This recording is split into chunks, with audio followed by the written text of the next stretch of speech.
Hello and welcome back to my little slice of hell here. Constantly trying to come up with cool and efficient builds. This build has come around because I really don't like constantly having to use, bottom Solar Hunter with the Celestial Nighthawk. I just find it kind of boring. It's cool and all, but personally I'm in love with the Stasis Hunter. And I want to be able to take that into hard content and be able to actually do some decent DPS. My main thing is survivability. In pretty much any game I play, I just love survivability. So I come up with this pretty cool build. We're running the Starry Scales, a Thresh, Anarchy for DPS, and obviously Heritage, so we can do some decent DPS. The idea is to be able to put your Anarchy dots and your super onto a target and then be able to pump them full of, Heritage or whatnot. But to be able to keep your super up as often as possible. But there's also a very nice self-healing element to this build.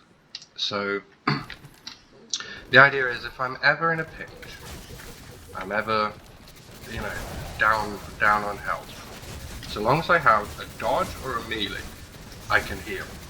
So long as there's two targets. Because what they'll do is they'll drop things and they'll drop that every time, as long as there's two. It won't work on one, obviously, it has to be a multi-kill. So two of them, I missed it, fluffed it. And I fluffed it again. I fluffed it twice. Okay, yeah, I mean, it works good if you actually hit the enemy with the thing. You've got to hit them. I think that's the bare minimum, right? Okay, let's try that again. So we're in here, we're getting killed, we're running around, half the fire team's dead. Oh shit, we're all dying. I need some help. You can get up and you can instantly create shards and a ball. Okay? And there you go. You're pretty good, really, to an extent, obviously. And that is the self-healing aspect, which I just love at the minute with this season. Having these new healing solar wells is just so cool. So, with that being said, we're moving on to the super aspect. So I wanted to get 100 super, 100 melee. My gear's not good enough. We're running the Cold Snap, Stasis Shards, obviously, Grim Harvest, and then the Glacier Grenade, just because I'd rather run the dodge one, but I'm running this because it's got the 2 fragment slots, so I can more fragments. We were at risk of duration, so our super lasts longer, and obviously the Cold Snap, and that's kind of beneficial for more DPS, I guess. I know everyone hates this one, but I actually really like it. The tracking stasis things. Whisper of Rhyme, obviously, for the shields that they're giving, and then Frozen, more super. We're running Glacial Inheritance down here. So, Stasis super kills response to Stasis Energy. We're running double hands-on, as well as a heavy-handed, and an elemental charge. And obviously the two, my favourite mods in the game, Well of Life and Explosive Wellmaker. And obviously, like I said, the Thresh and whatnot, so it just works really, really well. It doesn't really matter what you're doing, you're getting decent super energy, whether you're chucking melees, obviously in there, giving you the health, whether you're shooting people with your gun, because it's Thresh, obviously.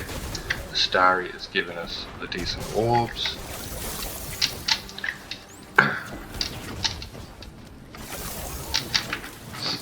And, I mean, the grenade cooldown is not ideal, because really, obviously, when you freeze them and then you kill them, you get decent super energy because of the fragment.